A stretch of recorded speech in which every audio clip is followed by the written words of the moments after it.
તમે ગમે તેટલા નોલેજેબલ હો પણ તમે વારે વારે ડિસ્ટર્બ થઈ જતા હો તો તમે શાણપણામાં નથી આવ્યા, હજી એ કેટેગરી નથી આવી. તમે દુનિયાભરના દરેક ક્ષેત્રનું નોલેજ હોય, ઘણા બધા એવા હોય છે બહુ માહિતી હોય એની પાસે, ઘણા બધા પાસે 2G 3G સ્પેક્ટ્રમ રાફેલની એટલી બધી માહિતી હશે તો કદાચ જેપીસી ગોઠવાય પીએમઓમાં તો એને મેમ્બર તરીકે લેવા પડે એટલી માહિતી હોય. પણ એની સામે કોઈ બે વાર જોતું હોય ને તો એને પ્રશ્ન થાય કેમ જોતો હશે, કેમ જોતો હશે, એટલું એનું મન વીક હોય. આપણે પણ જો ને ગેધરિંગમાં જઈએ ત્યારે આપણને એમ પ્રશ્ન થાય કે પેલો માણસ 3 વખત મારી સામે જોતો હતો, કેમ જોતો હશે? હવે જવાબ તમને કહું, આંખ છે ને જોવે, સિમ્પલ. તો કે 4થી ને 5મી વાર જોયું, 3 વાર જ જોયું તું, 2 વાર તો આમ જોતો તો તું વચ્ચેથી પસાર થયેલો. એટલે નાના નાના સંજોગો પરિસ્થિતિને આપણે એટલી બધી ડાઉટથી જોઈએ છે કારણ કે આપણું mind is weak, is cheap, is mean. એટલે આપણે તરત ડિસ્ટર્બ થઈ જઈએ છીએ. આવું કેમ થયું? નહોતું થવું જોઈતું. આવું કેમ થયું? જે બરોબર નથી. તો એ સંજોગ અને પરિસ્થિતિને આપણે સાચવતા આવડવી જોઈએ. Setbacks are part of life, failure is part of life, fall is part of life. Yes or no? Setback, failure અને ફોલ તો જીવનનો એક ક્રમ છે. અને some of the best lessons you learn from that. જીવનમાં મોટી પછડાટ ના આવી હોય તો ભગવાનને એકવાર પ્રાર્થના કરવી કે એવો સંજોગ મારા જીવનમાં આવે કે મોટી પછડાટ આવે, એવી પ્રાર્થના કરવી. આવી પ્રાર્થના તમને પૃથ્વી ઉપર કોઈ નહીં શીખવાડે, હું શીખવાડું છું. આપણને એમ જ પ્રાર્થના કરીએ છીએ ભગવાન બધું મારું સારું થાય ને, દીકરાનું લગ્ન થઈ જાય ને, દીકરી સુખી થઈ જાય ને, છોકરો પરદેશ ભણવા જાય ને, ધંધો સારો ચાલે ને, એવી જ પ્રાર્થના કરીએ છીએ. કોઈક દિવસ તો જીગર રાખો કે ભગવાનને એકવાર કહું કે એવા સંજોગો જીવનમાં ઘડો કે પછડાટ આવે, સેટબેક આવે, ફેલિયર આવે તો જીવનની ઘણી બધી સ્પષ્ટતાઓ, વ્યક્તિઓ વિશે ઘણી બધી સ્પષ્ટતાઓ તમારા મનમાં આવશે. Setback or failure is the greatest teacher. એવા સંજોગો જીવનમાં આવે એ બહુ જ જરૂરી છે. તો વ્યક્તિ ઓળખવાની પારખ, એટલે પરખ તમારી બદલાઈ જશે, એક ક્ષમતા જુદી કક્ષાએ પહોંચી જશે. સંજોગ અને પરિસ્થિતિ તમે હેન્ડલ કરી શકશો.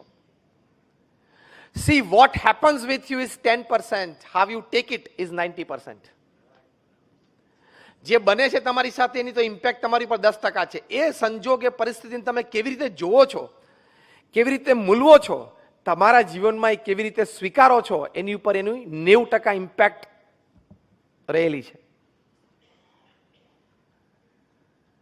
તો એક સેટબેક કે ફેલિયર આવે.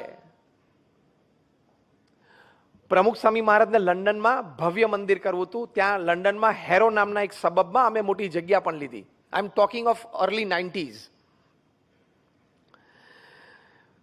આજુબાજુના રેસિડન્સે અમારી સામે કેસ કર્યો, સંસ્થા સામે, કે આ લોકો અહીં મંદિર બાંધશે તો રાત્રે 12 વાગ્યા સુધી ઘંટ વાગશે ને, આરતી વાગશે ને, ઢોલ વાગશે તો અમારી પીસ એન્ડ પ્રાઇવસી ડિસ્ટર્બ થશે.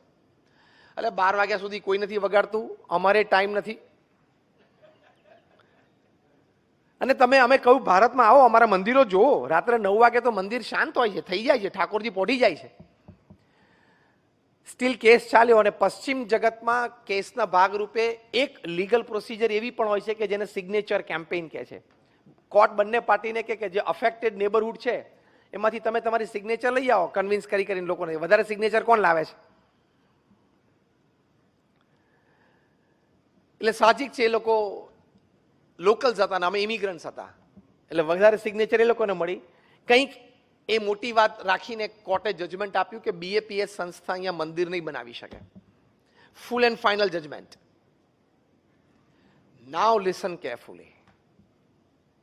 પ્રમુખ સ્વામી મહારાજ બરોડામાં હતા અને લંડનથી અમારા ટ્રસ્ટીશ્રીઓએ ફોન કર્યો અને કહ્યું પ્રમુખ સ્વામી મહારાજને કે સ્વામી, આપણે કેસ હારી ગયા છીએ અને હવે આપણે ત્યાં મંદિર નહીં કરી શકીએ. અમારા વડીલ સંત પૂજ્ય વિવેક સાગર સ્વામી સામે જ ઉભા હતા, એ આ પ્રસંગના પ્રત્યક્ષ સાક્ષી.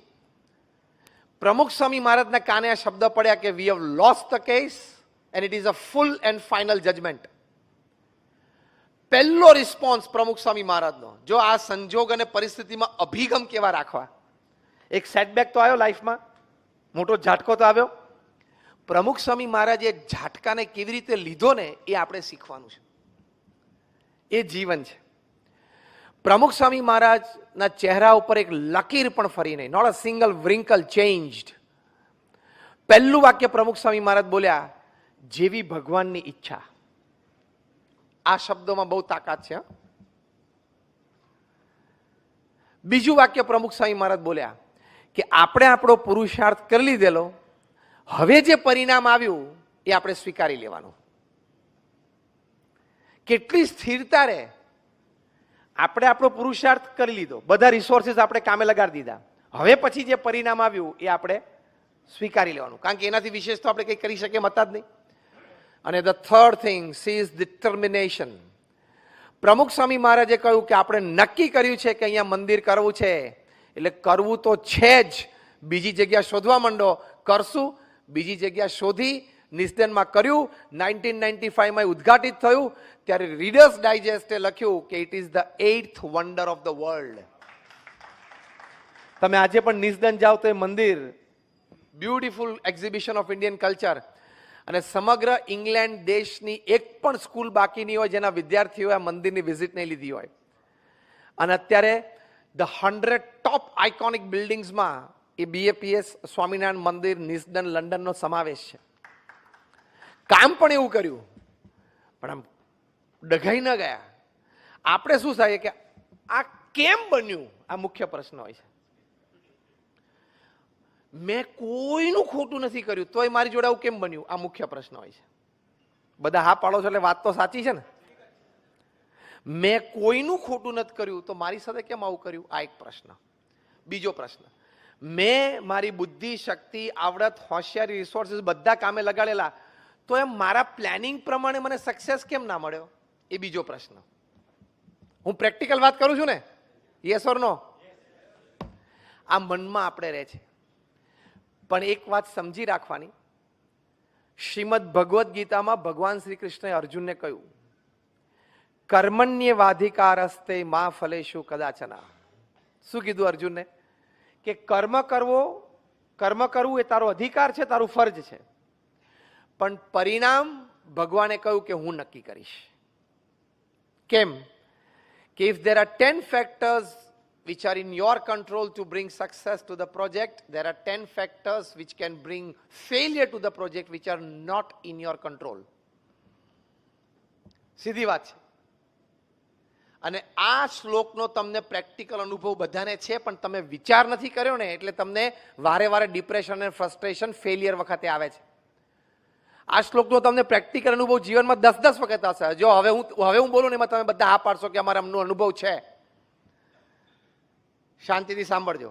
આપણને બધાને અનુભવ છે કે ઘણી વખત આપણે ખૂબ સારો પુરુષાર્થ કર્યો હોય, બધા રિસોર્સિસ કામે લગાડ્યા હોય, તોય આપણને સક્સેસ ઓછો મળે છે. હા કે ના? અને ઘણી વખત ઓછું પ્લાનિંગ હોય, એક્ઝિક્યુશન સંતોષકારક ન થયું તો ધાર્યા બારનું પરિણામ આવી જાય. હા કે ના? તો આ શ્લોક સાચો ખોટો? કે ભગવાને કહ્યું કે તું કર્મ કરે જા, પરિણામ હું નક્કી કરીશ, પણ આપણે એનો વિચાર નથી કર્યો. આ વિચાર હોય તો કોઈ દિવસ સંજોગ અને પરિસ્થિતિમાં આપણે જરાય ચલાયમાન ના થઈએ. એક વાત તો નક્કી કરી જ રાખવાની કે સંજોગ અને પરિસ્થિતિ તો પોઝિટિવ કે નેગેટિવ હોય, હું મારી સ્થિરતા, મારો ધ્યેય, એમાંથી તો હું ક્યારેય વિચલિત નહીં જ થઉં, નહીં તો તમે જીવન હારી ગયા કહેવાય. તો આ છે સંજોગ અને પરિસ્થિતિ પ્રત્યેનો અભિગમ. સંજોગ અને પરિસ્થિતિ પ્રત્યેનો અભિગમ. એક હસતા હસતા એક દ્રષ્ટાંત આપું તમને. એકવાર એક baby mosquito was on its maiden flight. નાનું મચ્છર બિચારું જન્મ્યું હતું, એની પહેલી ફ્લાઇટ હતી આમ. એટલે એના મધર મોસ્કીટો અને ફાધર મોસ્કીટો, માતા પિતા બે જણા આમ જોતા હતા કે આપણો બેટો પહેલી ફ્લાઇટ લે છે. જેમ પહેલી વાર બાળક આમ 4 પગે ચાલતા શીખે તો માતા પિતાને આનંદ હોય ને એને જોવાનો, અને 2 પગે ચાલતા દોડવાનું શીખે તો માતા પિતાને આનંદ હોય કે એ દોડે છે. એટલે માતા પિતા બેબી મોસ્કીટોને જોતા હતા કે on its maiden flight the mother, એમાં મધર બધા ઉત્સાહી હોય, વધારે એમ આનંદ હોય કે મારો બાળક ચાલતા શીખ્યો, દોડતા શીખ્યો. એટલે માતા પિતા બંને આમ જોતા હતા, અને પેલું બેબી મોસ્કીટો આમ ગોળ ફરીને રૂમમાંથી પાછું આવ્યું, પાછું માતા પિતા પાસે બેઠું. એટલે એની માતાએ હરખભેર પૂછ્યું કે how was your flight, how was your flight, તમે કેવું લાગ્યું તમને? તો પેલી બેબી મોસ્કીટો કે mom, wherever I went, everybody were clapping for me. હું જ્યાં જ્યાં ગયો ને ત્યાં બધા મારી માટે તાલીઓ પાડતા હતા. ખબર પડી? મેં સ્વિચ તો દાબી હતી પણ 2 ઝબકારા પછી લાઈટ ચાલુ થઈ. હું જ્યાં જ્યાં ગયો ત્યાં બધા મારી માટે તાલી પાડતા હતા. શું એકચ્યુઅલી શું કરતા હતા? બધા એને મારી નાખવાનો પ્રયત્ન કરતા હતા. અરે મચ્છર ઉડે એટલે આપણે મારી નાખવાનો પ્રયત્ન કરતા હતા. ભલે લોકો મારી નાખવાનો પ્રયત્ન કરતા હતા, અભિગમ એ રાખવાનો કે તાલીઓ પાડતા હતા. જીવનમાં આનંદમાં રહેવું હોય તો આપણા હાથની વાત છે ને. લોકો તો જે કરવું હોય કરે. If you are principally right and not offending anybody, આ 2 શબ્દો યાદ રાખજો. તમે સિદ્ધાંત અને મૂલ્યોની દ્રષ્ટિએ સાચા હો અને કોઈને પણ ઓફેન્ડ ના કરતા હો તો કોઈથી ગભરાવાની જરૂર નથી, વ્યક્તિઓની ચિંતા રાખવાની જરૂર નથી. વ્યક્તિ અને સમાજનો અભિપ્રાય મારી માટે શું છે એની ચિંતા રાખવાની કઈ જરૂર નથી. પ્રમુખ સ્વામી મહારાજે આટલી મોટી બીએપીએસ સંસ્થા ઊભી કરી. એમના જીવનમાં એક આત્મગૌરવ હતું કે મને ભગવાન સ્વામિનારાયણે જે સિદ્ધાંતો આપ્યા છે, મારા ગુરુ શાસ્ત્રીજી મહારાજ અને યોગીજી મહારાજે જે મને પ્રણાલિકાઓ શીખવાડી છે, એનાથી બહાર હું કોઈ દિવસ પગ મૂકી શકું જ નહીં. લેશ માત્ર નહીં. પ્રમુખ સ્વામી મહારાજ હંમેશા કહેતા કે નીતિ નિયમ સિદ્ધાંતના ભોગે કોઈ દિવસ કોઈ કાર્ય કરવું જ નહીં. તો ક્યારેય નીતિ નિયમ સિદ્ધાંતને મૂકીને એમણે કોઈ કાર્ય કર્યું જ નહીં. તો 95 વર્ષનું એમનું જીવન, એમાં 80 વર્ષનું જાહેર જીવન, પ્રમુખ સ્વામી મહારાજે ક્યારેય ખાનગીમાં કે જાહેરમાં એક પણ ભૂલ કરી નથી. એમની શ્રદ્ધાંજલિ સભામાં ગાંધીનગરમાં શક્તિસિંહ ગોહિલ બોલેલા કે હું 40 વર્ષથી પ્રમુખ સ્વામી મહારાજના સંપર્કમાં છું. નાની મોટી સમાજની ઘટનાઓમાં પ્રમુખ સ્વામી મહારાજે ઘણી વખત પોતાનો અભિપ્રાય વ્યક્ત કર્યો છે, પણ ક્યારેય કોઈ દિવસ પ્રમુખ સ્વામી મહારાજનું એક પણ વાક્ય કે શબ્દ એ સમાજમાં કોન્ટ્રોવર્સી, દ્વિધા ઊભી કરી હોય એવું એક પણ વખત બન્યું નથી. 80 વર્ષનું જાહેર જીવન જીવવું અને એક પણ વખત તમે સમાજમાં ક્યાંય કોન્ટ્રોવર્સીમાં ન આવો, એ કેટલી વિચારધારા સ્પષ્ટ હોય, કેટલું સ્પષ્ટ આત્મગૌરવ હોય. I can do this and under no circumstances I can do this. એટલે કે હું આ જ કરી શકું અને કોઈ પણ સંજોગોમાં આ પથ ઉપર તો હું જઈ જ ના શકું. એ જે સત્યનિષ્ઠા હોય ને એ તમારી ફિટનેસ ડેવલપ કરે. જલિયાનવાલા બાગના મેસેકર પછી અંગ્રેજ ગવર્મેન્ટે કમિટી નિમિત્તિ, સર્ચ કમિટીમાં ગાંધીજી હતા. એ વખતે બ્રિટિશ જજ એમ બોલતા કે મને લોકોનો કદાચ હુઆપો થાય મારી વિરુદ્ધ એનો એટલો ડર નથી જેટલો ગાંધીની સત્યનિષ્ઠાનો મને ડર છે. તાકાત આપણી એ હોવી જોઈએ. તો જો એ જે આત્મગૌરવ છે એની માટે ખાસ ધ્યાન રાખજો કે આપણું ભણતર, આપણી આવડત, આપણી હોશિયારી, આપણી ટેલેન્ટ એ અમુક કક્ષા સુધી તમને લઈ જશે, પણ અમુક કક્ષાથી ઉપર જવું હોય તો આવી સ્પષ્ટ, શુદ્ધ, પવિત્ર વિચારધારા અને ચારિત્ર જ એ તમને લઈ જઈ શકશે. પ્રમુખ સ્વામી મહારાજ 5 ધોરણ પાસ, સાધુના કપડા, અંગ્રેજીનો એક શબ્દ બોલી ન શકે. બ્રિટિશ પાર્લામેન્ટે એમનું સ્ટેન્ડિંગ ઓવેશન સાથે સન્માન કર્યું. કેનેડાની પાર્લામેન્ટે સ્ટેન્ડિંગ ઓવેશન સાથે એમનું સન્માન કર્યું. કેન્યાની પાર્લામેન્ટે એમનું સન્માન કર્યું. અમેરિકામાં ઘણી બધી કી ટુ ધ સિટીઝ એમને પ્રાપ્ત થઈ. ગિનિસ બુક ઓફ વર્લ્ડ રેકોર્ડ્સમાં 5 થી 6 વખત એમનું નામ આવ્યું. આટલી મોટી પ્રતિષ્ઠા અને કીર્તિ કેવી રીતે સંપાદન થઈ? એક 5 ધોરણ ગામડામાં ભણેલી વ્યક્તિ. એનું કારણ શું? તો જ્યારે અમેરિકાના પ્રેસિડેન્ટ બિલ ક્લિન્ટન 2000ની સાલમાં પ્રમુખ સ્વામી મહારાજને માયામી, ફ્લોરિડામાં મળ્યા, ત્યારે અમેરિકાના પ્રેસિડેન્ટ હતા. 22 મિનિટની મુલાકાતે અંગ્રેજી બોલે પ્રમુખ સ્વામી કંઈ ના સમજે, પ્રમુખ સ્વામી ગુજરાતી બોલે એ કંઈ ના સમજે. વચ્ચે અમારા દુભાષ્ય સંત હતા, અંગ્રેજીનું ગુજરાતી કર્યા કરે, એટલે 22 મિનિટનો વાર્તાલાપ એકચ્યુઅલી 8 મિનિટનો જ સમજવાનો. 2 વે ચાલતો હોય ને. 22 મિનિટની મુલાકાત પછી બિલ ક્લિન્ટન એવું બોલ્યા કે I haven't seen such expressive eyes full of integrity in my life.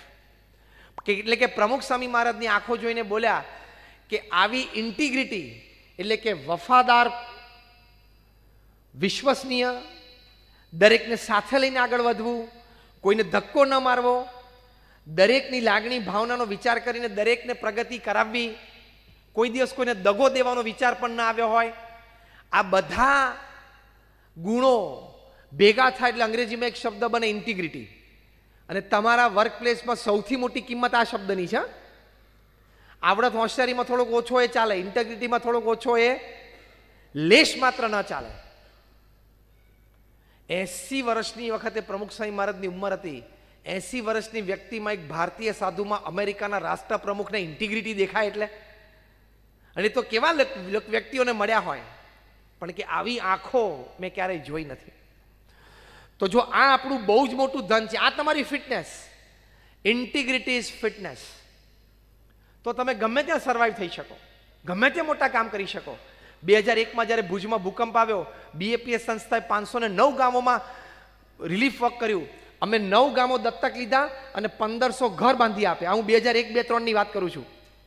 ત્યારે લોકો કહેતા કે ભારતના એક પૂર્વ પ્રધાનમંત્રી એક સ્ટેટમેન્ટ ઘણી વખત બોલતા કે અમે કેન્દ્ર સરકારમાંથી 1 રૂપિયો છોડીએ છીએ, એકચ્યુઅલ લાભાર્થી સુધી પહોંચતા એ રૂપિયો છે 15 પૈસા થઈ જાય છે. ભારતના એક ભૂતપૂર્વ પ્રધાનમંત્રી બોલેલા આવું. પણ આ કોટ કરીને પ્રમુખ સ્વામી મહારાજ માટે 2001માં લોકો કહેતા કે અમે આ ભુજ ભૂકંપ રાહત માટે જે કંઈ દાન BAPS સંસ્થાન અને પ્રમુખ સ્વામી મહારાજને આપીએ છીએ એ અમે રૂપિયો આપીએ છીએ, તો એકચ્યુઅલી સાઇટ ઉપર લાભાર્થી સુધી પહોંચતા એ સવા રૂપિયો થઈ જાય છે. આ પ્રમુખ સ્વામી મહારાજની ઇન્ટિગ્રિટીની કિંમત હતી, આ પ્રમુખ સ્વામી મહારાજના કેરેક્ટરની કિંમત હતી. આ તો એ તમારી એસેટ છે, એ તમારી ફિટનેસ છે. તો એવી ફિટનેસ ડેવલપ કરવાની કે resources, people and money, they have to come to you, you don't have to go to them. તો એ બહુ જ મોટી ફિટનેસ છે, એ ડેવલપ કરવાનો પ્રયત્ન કરવાનો. બીજી એક વાત કે ફિટનેસ કેવી રીતે ડેવલપ થાય, થોડી લોડ બેરિંગ કેપેસિટી પણ વધારવી, પરિશ્રમની દ્રષ્ટિએ અને માન અપમાનની દ્રષ્ટિએ પણ. ભગવાન સ્વામિનારાયણ પહેલી વખત આણંદમાં પધાર્યા, ભવ્ય સવારી ચાલુ રહેલી, એ વખતે થોડાક લોકોની ઉશ્કેરણીથી ભગવાન સ્વામિનારાયણના આખી સવારીનું લોકોએ અપમાન કર્યું. પથરા નાખ્યા, ધૂળ નાખી અને ગારો નાખ્યો. ભગવાન સ્વામિનારાયણના શરીર ઉપર પણ ગારો નાખ્યો. ભગવાન સ્વામિનારાયણ એ વખતે બધા જ દરબારો પણ સાથે હતા, ક્ષત્રિયો હતા. જો એ વખતે પટ્ટાદાવ શરૂ કરી દીધો હોત ને તો ઘણું ખોટું પરિણામ મોટું આવી શકત. પણ ભગવાન સ્વામિનારાયણે બધાને કહ્યું કે અત્યારે આપણે ખમી જવાનું છે, ધીરજ રાખવાની છે. વીર પુરુષ હોય ને એ ખમે અને ધીરજ રાખે ને એની વીરતા છે. આપણે ખમી જવાનું છે, એક શબ્દ કોઈ બોલવાનો નથી. અત્યારે જે કોઈ શસ્ત્ર ઉપર હાથ મૂકે એ વિમુખ છે, ગુરુદ્રોહી છે. આણંદમાં લોકોએ આટલું બધું અપમાન કર્યું, એક શબ્દ બોલ્યા નહીં, લોકોને ગુણ આવ્યો કે આટલું અપમાન કર્યું છતાં કોઈ પણ પ્રકારનો ઊંચો સાદ કર્યો નહીં, કોઈ પણ પ્રકારની પ્રતિક્રિયા ન આપી. સમગ્ર આણંદ શહેરમાં બધા લોકોને ભગવાન સ્વામિનારાયણ પ્રત્યે અનન્ય સદભાવ થયો. અને આજે એ બહુ જ મોટું સત્સંગ કેન્દ્ર, ત્યાં અમારું મંદિર તો છે, સાથે ગર્લ્સ રેસિડેન્શિયલ સ્કૂલ છે કરમસદમાં, ઇન્ટરનેશનલ લેવલની આ સ્કૂલ છે, સાથે છાત્રાલય બહુ મોટું છે જ્યાં 400 વિદ્યાર્થીઓ રહે છે. બીજી ત્યાં મોટી બોરસદ પાસે સ્કૂલ છે. તો આવા ઘણા બધા સમાજ સેવાના આયામો આજે ઊભા થયા. તો થોડીક લોડ બેરિંગ કેપેસિટી રાખવી તો તમે સર્વાઈવ થઈ શકશો. પતિ પત્ની વચ્ચે સહેજ ઝઘડો થાય ને તરત મોટા વિચારો શરૂ થઈ જાય, આવું કેમ બોલ્યો, આવું કેમ જોયું, મારા સાસુએ કેમ મારી સામે આવી રીતે જોયું, આવું કેમ બોલ્યા. તો થોડુંક સહન કરી લેવું, થાય, બને. તને ભગવાને પૃથ્વી ઉપર જન્મ આપ્યો ત્યારે નક્કી નહોતું કર્યું બધું જ તારા પ્રમાણે થશે, એવું લેખિત આપ્યું છે?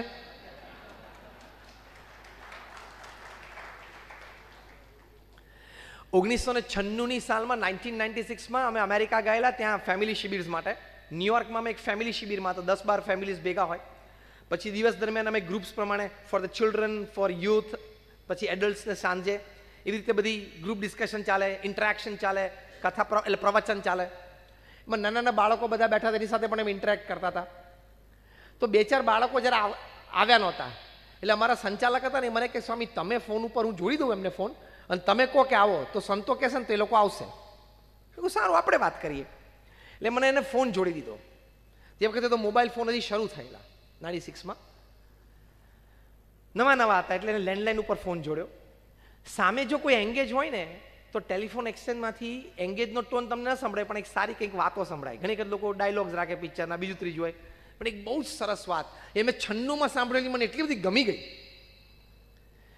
એ બહુ જ સરસ વાત અંગ્રેજીમાંથી, હું સીધું તેનું ગુજરાતી બોલું છું, કે જીવન છે ને એ ચોકલેટ બોક્સ જેવું છે. તે વખતે બાળકો એકબીજાને બર્થડે ઉપર ગિફ્ટ આપી શકે એની માટે ચોકલેટના બોક્સ આવતા. અંદર બધા જ પ્રકારની ચોકલેટ હોય, જુદા જુદા વેપર કલર્સફુલ હોય, સાઈઝ પણ લાંબી મોટી ગોળ ચોરસ હોય. એટલે શું, રોજ બાળકને કંઈક નવું નવું મળે. સાઈઝ પણ જુદી હોય, કલર પણ જુદો હોય, ટેસ્ટ પણ જુદો, ખાટમીઠી હોય, ગળી હોય. પણ આ બોક્સની વિશેષતા એક બહુ સરસ હતી, એને ઢાંકણું નહીં. આંગળી અંદર જાય ને એટલું જ કાણું તમે પાડી શકો. એટલે રોજ સવારે બાળકે બોક્સ આડું પડી અને મહેનત કરવાની. આ બહુ એક મોટો સિદ્ધાંત શીખવાનો છે. રોજ સવારે જો તમારે એક ચોકલેટ ખાવી હોય તો પહેલાં જાત મહેનત કરવાની. એ પેલો નાનો બાળક છે ને અંદર આંગળી નાખીને અમને એક એક એક એક ચોકલેટ સરકાવે, માંડ એક ચોકલેટ, અને એના માતા પિતાને કહેવામાં આવ્યું કે એને જાતે ચોકલેટ કાઢવા દેવાની. એટલે શું, એને ચોકલેટની કિંમત ખબર પડે. પછી જે ચોકલેટ નજીક આવીને આંગળીથી કાઢી શકે આમ નાના કાણામાંથી, એ જે ચોકલેટ બહાર નીકળે એ ચોકલેટ સ્વીકારવાની, ખાવાની અને આનંદ કરી લેવાનો. આ પણ બહુ મોટો સિદ્ધાંત છે જીવનનો. એની પાછળ જીવનલક્ષી સિદ્ધાંત એ છે કે ચોકલેટ ખાવી હોય તો મહેનત તો કરવી પડે, અને મહેનત કર્યા પછી જે ચોકલેટ હાથમાં આવે ને એમાંથી આનંદ લેતા શીખી જવાનું. This is fitness. ના, મારે તો લાંબી ચોકલેટ જોઈતી હતી, 4 BHK 3 BHK મળી ગયો, આનંદ કર. બધા આટલા હસે ને તાલી પાડી એટલે ક્યાંક છેડો બરોબર અડી ગયો લાગે છે. કે મારે તો પેલી 4 બંગડી વાળી ગાડી લાવવી હતી, પણ અત્યારે આપણે બંગડી વગરની ગાડીનો વેચ છે એમાં ફરવા માંડ. આનંદ કર. 4 બંગડી ઓડી, હું દેશી ભાષામાં બોલ્યો, અને એની બ્રાન્ડ છે is Audi, is a German brand. તે ઓડી મળશે, થશે તારા પ્રારબ્ધમાં ને પુરુષાર્થમાં હશે તો મળશે, પણ જ્યાં સુધી ઓડી ના આવે ત્યાં સુધી મને ગાડીનો આનંદ ના આવે. એ વિચાર, એ ફિટનેસ ના કહેવાય. અત્યારે મારુતિ 1000 છે અથવા તો હુન્ડાઈ નાની ગાડી છે, ફરવાનું, 4 પૈડા તો ફરે છે ને, આનંદ કર ને. જે ચોકલેટ જે વખતે આપણા નસીબમાં હોય ચોકલેટ ખાઈને આનંદ કરવો, એ ફિટનેસ. બાકી કશું યાદ ના રહે ને તો ચોકલેટનો આ પ્રસંગ યાદ રાખીને ઘરે જજો.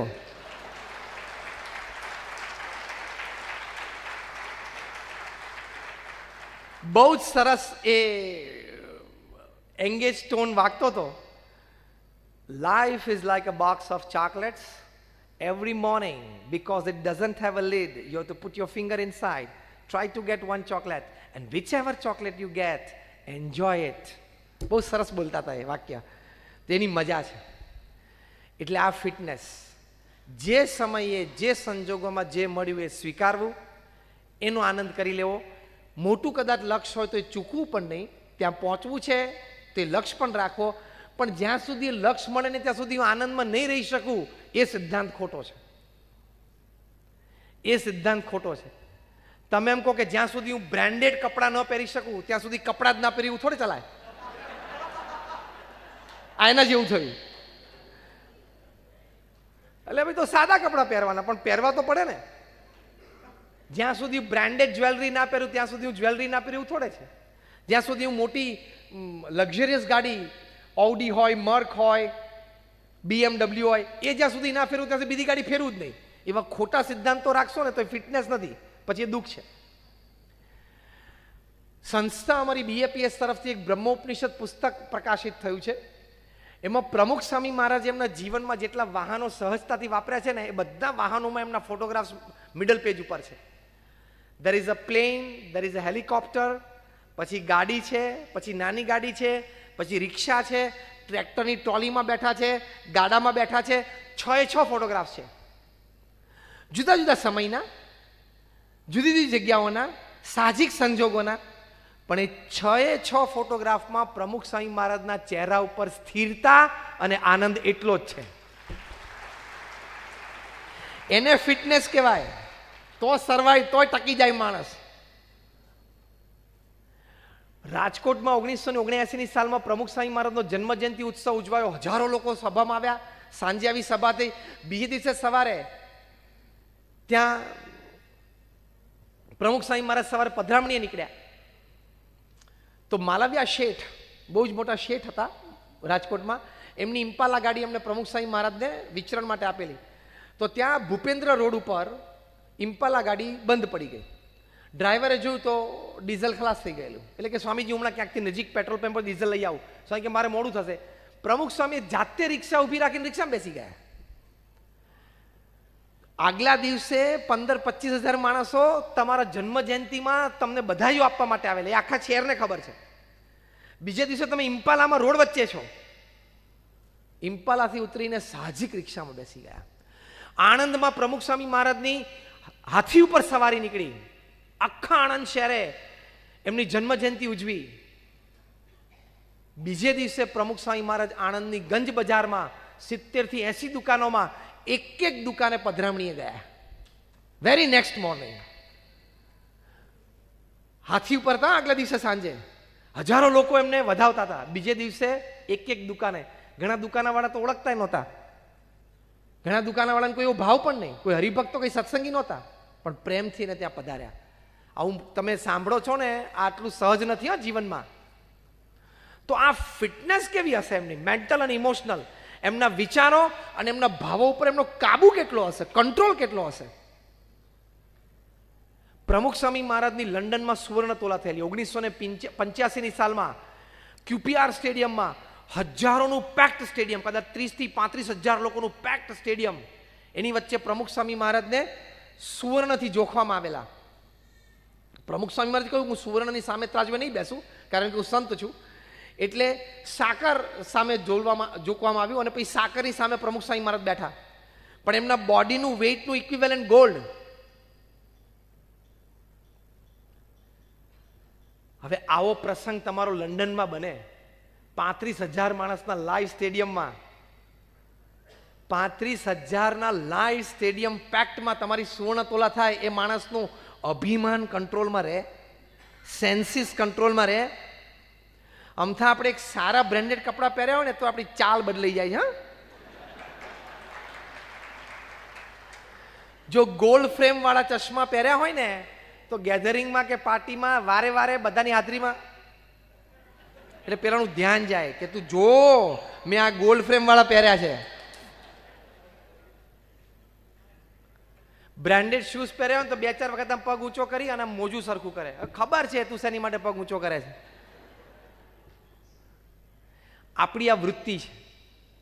પ્રમુખ સ્વામી મહારાજે બધું જ સુવર્ણ, આખા મધ્ય ગુજરાતમાં કોઈ મેડિકલ કોલેજ હતી નહીં, એટલે કરમસદ મેડિકલ કોલેજ માટે આપી દીધું. 1 આઉન્સ પણ પોતાના માટે ન રાખ્યું અને બહુ મોટી મેડિકલ કોલેજ કરમસદમાં ઊભી થઈ ગઈ. અને એ ત્રાજવા પરથી ઉતરીને પ્રમુખ સ્વામી મહારાજ જે ભાવથી બોલ્યા કે ભગવાન સ્વામિનારાયણની કૃપા કે મને મનુષ્ય દેહ આપ્યો, મારા ગુરુ યોગીજી મહારાજની કૃપા કે મને સેવા આપી, મને અંગીકાર કર્યો, અને આપ સૌ સંતો ભક્તો મને જીવનમાં મળે, મારા જીવનમાં સૌથી મોટો આનંદ છે. જે દીન ભાવથી બોલ્યા એ ચહેરો, એની વિડીયો પીઠાવાલા સાહેબે જોઈ. એના સાક્ષી અહીંયા પીઠાવાલા સાહેબ ઊભા બેઠા છે. સાહેબ ઊભા થાવ એટલે બધાને ખબર પડે તમારા ફેમિલીને સત્સંગ કેવી રીતે થયો.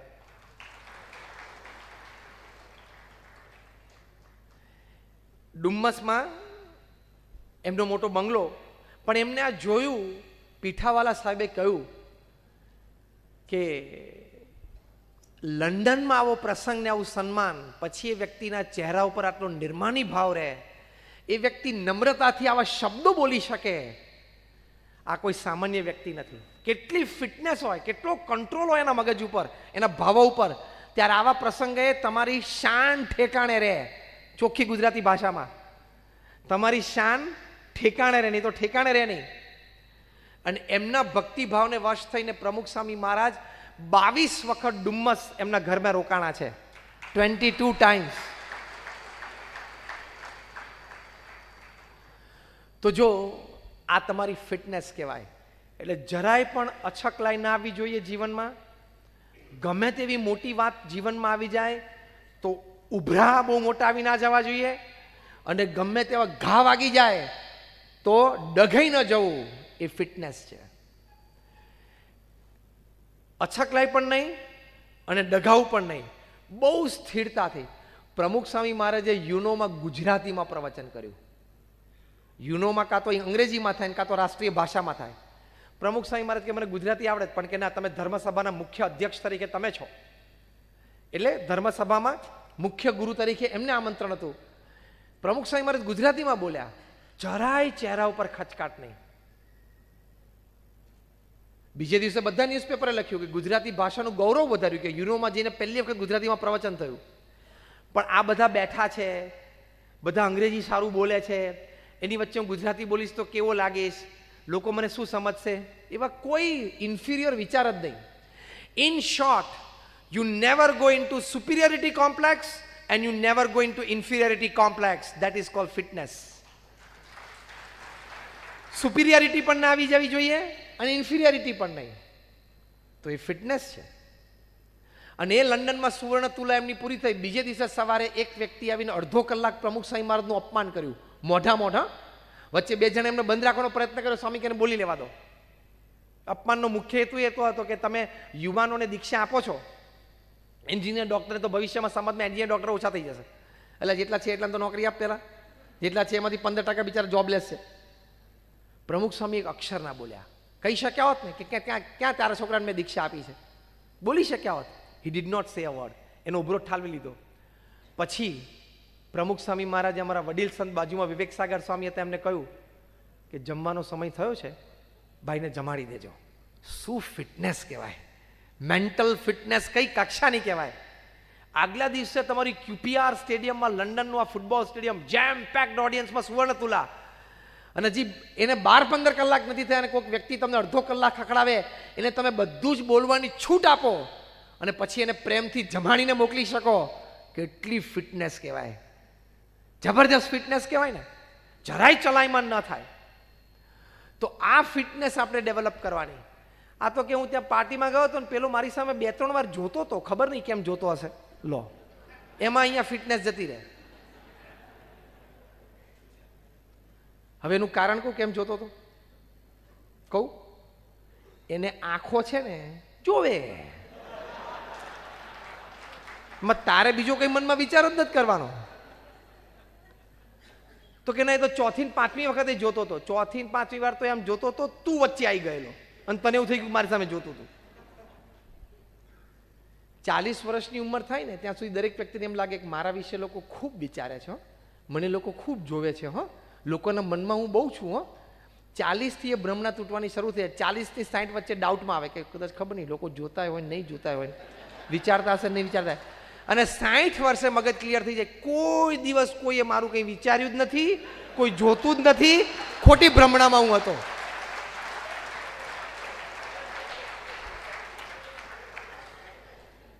અને અરીસાની સામે ઉભા હોય ત્યારે દરેકને એમ થાય કે I think I M a celebrity. અરીસાની સામે ઉભા હોય ત્યારે દરેકને એમ થાય કે આ જે મારું ભગવાન આ ચહેરો છે ને, એમાં જો 10% વધારે સુધારો કરી નાખ્યો હોત ને તો હું સીધો બોલિવૂડમાં ચાલુ એમ છું. બોલિવૂડ, હોલિવૂડ, ટોલિવૂડ, કોલિવૂડ, ફોલિવૂડ, જેટલા લાકડા વુડ્સ પૃથ્વી ઉપર છે એમાંથી એકાદામાં હું ચાલી જાત. પણ એ 10% બાકી રાખ્યું છે જેથી ઓડિયન્સને થિયેટર ભરાય, બધા સ્ટેજ ઉપર ને સ્ક્રીન ઉપર ચડી જાય તો જોવે કોણ પછી? તમને એમ થાય કે આપણે અંબાની બની જઈએ ને રિલાયન્સ બની જઈએ, પણ બધા જો રિલાયન્સ બની જાય પછી એની માટે કામ કોણ કરે? એટલે બધો વર્ક ગોઠવાયેલો જ છે. ફિટનેસ અહીં રાખો એટલે સ્થિરતા જ છે. ફિટનેસ અહીં હોય ને એટલે મુંબઈમાં રેલવે સ્ટેશન ઉપર કુલીઓ પણ આવતી જતી ટ્રેનથી 4 જ ફૂટ દૂર રહીને પણ ઘસઘસાટ નસકોરા બોલાવે છે. અને ફિટનેસ ના હોય ને તો એસી રૂમમાં પણ 2 ગોળી લીધા પછી પણ પરસેવો વળતો હોય છે અને ઊંઘ નથી આવતી.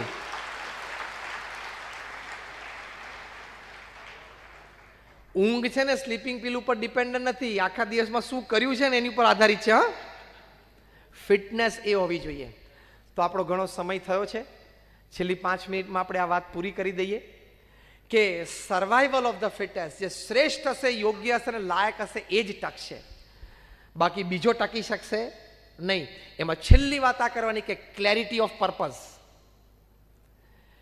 મારી આવડત હોશિયારી શું છે, હું કેવી રીતે એને વિકાસ પામાવી શકું, મારે શું કરવાનું છે, મારો રસ્તો શું છે અને મારે ક્યાં સુધી પહોંચવાનું છે, આ બહુ જ સ્પષ્ટ મગજમાં રાખવું. જો એની સ્પષ્ટતા હશે ને, દેટ ઇઝ અંગ્રેજીમાં એને કહે છે clarity of purpose. Clarity of purpose હોય ને એ માણસ કોઈ દિવસ દુઃખી ના થાય. એકવાર એક ખેડૂત છે ને, ખેતરમાં સવારે 11, 11:30 કામ પૂરું થઈ ગયું, પછી સૂતો હતો ઝાડ નીચે. ખેડૂત સવારે વહેલા કામે ચડે, 4-5 વાગે ચડી જાય. ત્યાંથી એક શહેરનો માણસ નીકળ્યો ગાડી લઈને, ફાર્મ હાઉસ માટે જગ્યા શોધવા ગયેલો. શહેરનો માણસ ગામડામાં ખેતરની બાજુમાં ગાડી લઈને કેમ નીકળે? આ જ કામ હોય, ખેડૂતનું કામ હોય. હા, ઇન્વર્ટેડ કોમમાં સમજી જજો, ખેડૂતનું કામ હોય. એને જોયું કે આ તો માણસ 11 વાગે સવારે સૂતો, આ તો વર્કિંગ ટાઈમ છે, ફર્સ્ટ હાફ મુંબઈની ભાષા પ્રમાણે. આ તો વર્કિંગ, 11 વાગે સવારે માણસ સૂતો હોય. ગાડીમાંથી ઊંચે ઉતરીને જગાડ્યો. એટલે કેમ સૂતો છું? તો કે મારો આ ટાઈમ જ છે સુવાનો. તો કે સવારે 11 વાગે કોઈ દિવસ કોઈ માણસ સૂતો હોય? સવારે એકવાર ઉઠ્યો પછી તો માણસ આખો દિવસ કામ ધંધો કરે ને. તો કે મારા કામ ધંધો થઈ ગયો છે. તો કે તારા ખેતરમાં કંઈ દેખાતું તો નથી, જો પેલા ખૂણામાં બધું વાવેલું છે જ.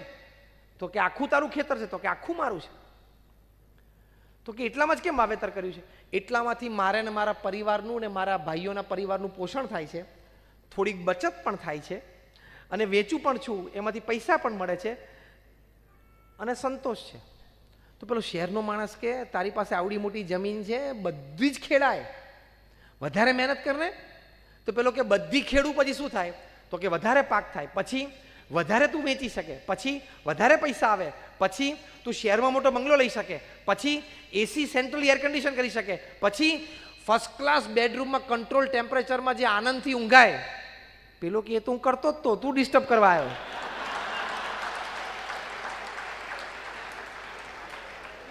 આટલું ચકડું ભરી અને છેલ્લે તો શાંતિથી ઊંઘવું જ છે ને, શાંતિથી જમવું જ છે ને, અને શાંતિથી એ જમેલું પચે એટલું જ કરવાનું છે ને. તો એટલું તો પેલો ખેડૂત કે થાય જ છે. એટલે ડોન્ટ ડિસ્ટર્બ મી, મને શાંતિથી સુવા દે, મને મારો બધો ક્રમ ખબર છે. એટલે સંતોષ એ ફિટનેસ છે. કાયમ અસંતોષી ના રહેવું, હજી મેળવી લઉં, હજી મેળવી લઉં, હજી મેળવી લઉં. પણ ક્યાંક ઊભું રહેવાનું, ક્યાં? જ્યાં તમારી સ્વાસ્થ્ય ઉપર એની અસર પડવાની શરૂ થાય. ખ્યાલ આવ્યો? સ્વાસ્થ્ય ઉપર તમારી મહત્વાકાંક્ષાઓની અસર શરૂ થાય એ પહેલા ઊભા રહી જવાનું, એ ફિટનેસ. તમારા પારિવારિક સમય ઉપર તમારી મહત્વાકાંક્ષાઓની અસર શરૂ થાય એ પહેલા ઊભું રહી જવાનું. એટલે સ્વાસ્થ્ય અને પારિવારિક સમય ઉપર અસર શરૂ થાય તમારી મહત્વાકાંક્ષાઓની, એ શરૂઆતમાં જ સ્ટોપ થઈ જવાનું. કારણ કે આપણે કોઈએ સાંજ પડે ખીચડી સાથે સોનાની કઢી પીવી નથી. અને સોનું હશે તો ગાળીને પણ કઢી તરીકે પીવાતું નથી. એ ચણાના લોટની અને છાશની જ કઢી બને છે આપણા ઘરે અને અંતિલિયામાં 27માં માળે. કઢી શાની બને છે?